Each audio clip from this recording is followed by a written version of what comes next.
Cody, aka DFS Prodigy. We're here. We were talking about this DraftKings NBA slate. I just finished up the WWE Evolve show. Now we got the DraftKings slate on our hands for the 3-game slate for NBA tomorrow. Before we get that, subscribe. That's going to let y'all know. We are, like I said, here breaking down the slate. We have one team on a back-to-back, which is going to be the Detroit Pistons, but we have the Knicks and Hornets. Knicks are the favorites, 2-1-3 over and under. We don't have odds yet for Pelicans and Pistons. And then Kings and Magic. The Magic are the huge favorites at 15.5, 228 over and under. But yeah, we have one team on the back-to-back, obviously, with the Pistons. So we'll keep tabs on that. We got baseball on. We got wrestling going on. We got a lot of things going on. But we have a small little 3-gamer for tomorrow. I'm excited about it. Let's tap in. Let's go to the Knicks and Charlotte side of the ball first. So on the Knicks, Jalen Brunson, Bridges, Hart, OG Anunoby, Towns. On the Knicks, I do like this team. I'm really liking Karl-Anthony Towns as a matchup. This is a smash spot for Cat. He should be able to get it done. I'm really thinking that this is going to be one spot that you can definitely capitalize on with going to Karl-Anthony Towns again. So hold on. Let's make sure you should be able to see my screen right now. Just to make sure and clarify, because we've had issues with this before. Yep, you can see my screen. Sweet. Okay. Put baseball back on my phone, and then we're going to continue breaking down the slate. Okay. So, anyways, yeah, glove Cat here. I'm really liking Jalen Brunson. If I can try to fit in both, I'm going to certainly try. But if I had to pick, I'd rather go to Cat over Brunson for me. Josh Hart, 6'8", consistent. I like that in the mid-range. I'm not really getting OG Anunoby, kind of super up and down for me. I'm much just drop down to Mikal Bridges if I had to pick. So I'd rather go Josh Hart or drop down to Mikal Bridges. Yeah, Mitch Rob right here playing 20-ish minutes. I don't mind it, but not really wanting to go to the kind of the value plays down here. Clarkson, yeah, he's playing consistent minutes at 3.8. You certainly look at it, but that's still hard to trust with his production. Yeah, I'm kind of just mainly looking at the starters, especially Cat. On the Charlotte side, if we're going to look at it, Lamelo, Ball, Knipple, Miller, Bridges, Diabate. So looking at LaMelo Ball.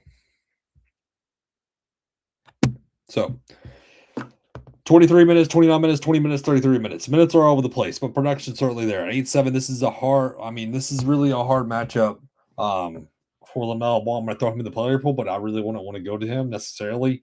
Brendan Miller, I'm not really wanting to either. I'm going to throw him in the player pool, kind of the same story with LaMelo Ball. I will be looking at though Conka Nipple. If he can get high, that's what I really want at 6-6 at a lower ownership. Diabate, 24 minutes, 33 minutes. I just don't like this matchup much other than just go to Cat personally. I do like Kobe White though with the minutes that he's not playing huge minutes, but the production's certainly there in the minutes that it is getting. So that would be my main guy I really want to go to. I keep pounding the jump for Sion James as just a value with the minutes that he's playing. If you need a salary saver, I would certainly look at Sion James though. Sacramento at Orlando. So the injuries we got is Westbrook, Precious is questionable, no Clifford, no Murray, and then Killian Hayes is questionable.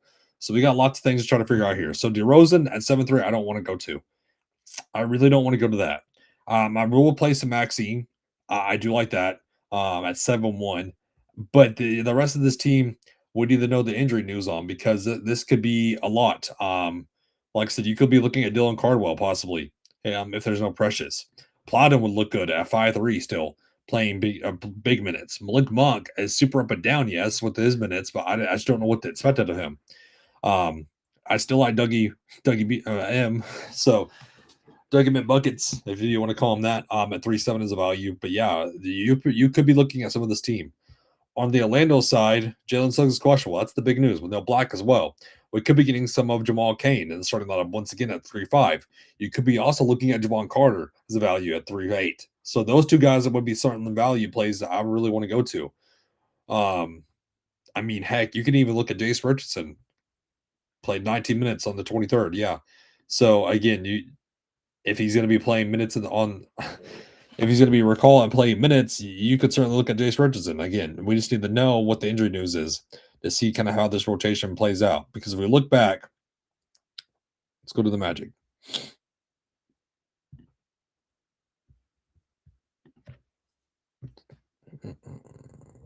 Yeah, so Jace Richardson was a DMP last game, but if he can play minutes, that could be something. But mainly had Javon Carter, and then you had Jet Howard, and Jamal Cain started. So Jet Howard, I mean, playing 60 minutes, certainly something to look at as well. At only 3-3, didn't really do much, but still, he's playing minutes. That's all you really care about. But, anyways, Paulo Machero, kind of hard for me to get to, but he's going to be one of the spin ups on the slate. I really want to go to Desmond Bain. Don't really want that. I do like Wendell Carter though at 5-3. Super consistent. And then Goga off the bench as a value into Silva. I do like as well 5,000. Last game of the night, the Pelicans at Detroit. On the Pelican side, Murphy and Murray are questionable. We need to know news on that. Zion Williamson, I do like at 7-3 in the mid range. Herb Jones is still a value that I love at 4-4. Way too cheap for what you can get out of him. I will go to Misi once again if he's playing around 20-ish minutes. Don't really want to go to Carlo. And then Derek Queen at 3.9 is a value. So Detroit, no Cunningham. We need to know news on Sasser, and then there's no Stewart. So if we, like I said, if we look at tonight, Harris, Robertson, Duran, Thompson, Jenkins. And then you have Paul Reed playing 10-ish, Holland playing 12-ish, and then Horder at 20-ish. I do like that, though, a lot. Wrong screen. I do like going to Kevin Horder right here at only 3.9. That would be a great value, in my opinion, along with Duncan at 4.7. Harris in the mid-range at 5.9. You can certainly look at 2.